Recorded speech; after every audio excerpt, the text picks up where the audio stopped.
नमस्कार मित्रांनो, मी गणेश मानकर. इग्नाइट अकॅडमीच्या या व्हिडिओमध्ये मी तुम्हा सर्वांचे स्वागत करतो.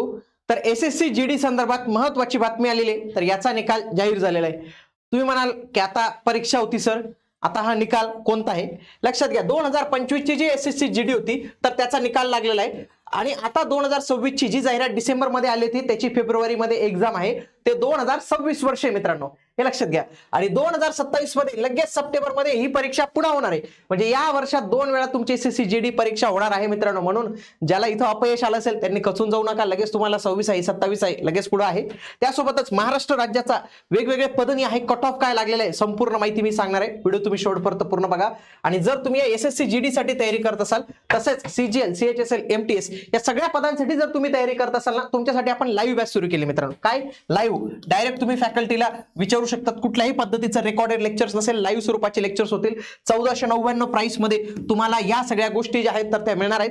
आजच ही बॅच जॉईन करा. एसएससी जीडी असेल, तुमच्यापैकी काही सीएचएसएल, एमटीएस यांची तयारी करत असेल त्याला देखील हे लेक्चर्स अत्यंत उपयुक्त ठरणार आहेत.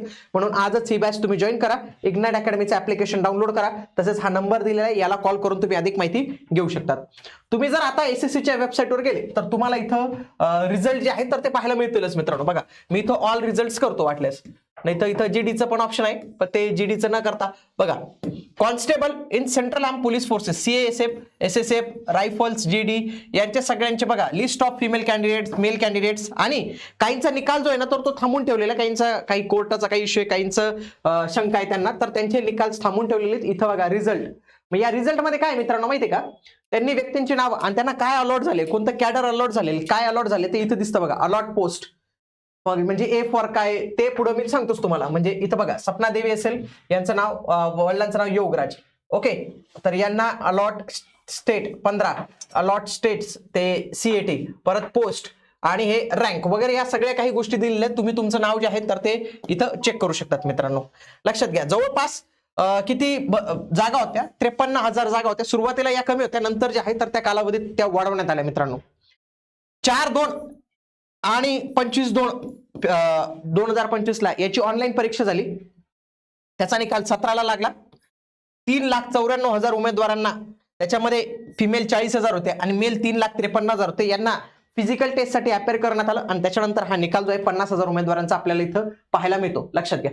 मग याच्यामध्ये 4,932 जागा महिलांसाठी असणार आहेत आणि 43,296 जागा या पुरुष उमेदवारांसाठी असणार आहेत. जवळपास 2,003 जागा या काही उमेदवारांच्या राखून ठेवल्यात. काही न्यायालय प्रकरण आहेत, काही संशयास्पद वाटतात त्यांना काही उमेदवार, तर त्यांची राखून ठेवलेले. ए फॉर काय म्हणजे BSF, B for CISF, C म्हणजे CRPF, D SSB, E ITBP, A Assam rifles, G NCB आणि एच एसएसएफ. म्हणजे तुम्हाला इथं अलॉट जे झालेले आहेत ना कॅडर, इथं कुठं बघा, इथं हे काही दिसतं बघा तुम्हाला. ए म्हणजे काय इथं लगेच दिसतं बघा. ए म्हणजे काय बीएसएफ, त्याला बीएसएफ जे आहे तर तो अलॉट झालेला आहे मित्रांनो. या अशा पद्धतीने या गोष्टी इथं दिलेल्या आहेत. आता मी तुम्हाला डायरेक्टली कट ऑफ सांगतो, महाराष्ट्राचा सांगतो, देशाचा आपल्याला काही घेणं देणं नाही आहे.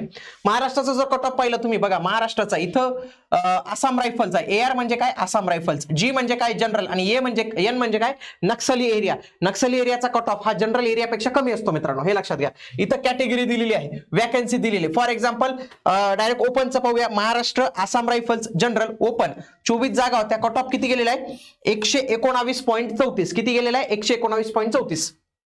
पुढचा बीएसएफचा कट ऑफ मित्रांनो इथं दिलेले, तुम्ही ते बघू शकता बरं का तुमच्या कॅटेगरीनुसार, एकदा स्क्रीनशॉट काढून. महाराष्ट्र बीएसएफ जनरल अनरिझर्व 271 जागा, 109.38. आता बघा, जागाही जास्त आहेत आणि बीएसएफच्या शक्यतोवर कट ऑफ कमीच लागतो कधी कधी. सीआयएसएफ महाराष्ट्र अनरिझर्व बघूया किती? 121.48. किती? 121.48. 301 जागा होत्या. पुढचं आहे CRPF. CRPF Maharashtra general unreserved category 281 जागा, 112.53. किती? 112.53. पुढचं पाहूया आयटीबीपी. आयटीबीपी जनरल अनरिझर्व 52 जागा होत्या, 115.83. किती? 115.83. त्याच्यानंतर एसएसबी 17 जागा होत्या, 128.55. किती? 128.55चा निकाल लागलेला. आता मी इथं सगळे जे आहेत तर ते कट ऑफ लिहिलेले, हे कट ऑफ ओपनचे आहेत बरं का मित्रांनो. आता ओबीसी कॅटेगरी वगैरे ते बदलून जाईल. आसाम रायफलचा कट ऑफ हा गेलेला आहे 119.34, जास्त गेलेला आहे हा. त्याच्यानंतर बीएसएफचा 109 गेलेला आहे, सीआयएसएफचा 121 गेलेला आहे, सीआरपीएफचा 112, आयटीबीपीचा 115 आणि एसएसबीचा 128. सगळ्यात जास्त हा एसएसबीचा आहे. सगळ्यात कमी याच्यामध्ये कशाचा बघायला मिळतो, बीएसएफचा कट ऑफ आपल्याला कमी जो आहे तर तो इथं पाहायला मिळतो. तर हे सगळे कट ऑफच्या गोष्टी इथे दिलेल्या आहेत. आता याचा फायदा नवीन उमेदवारांना पण होईल की त्यांना कळेल की आपल्याला टार्गेट जे आहे तर ते काय ठेवायचे.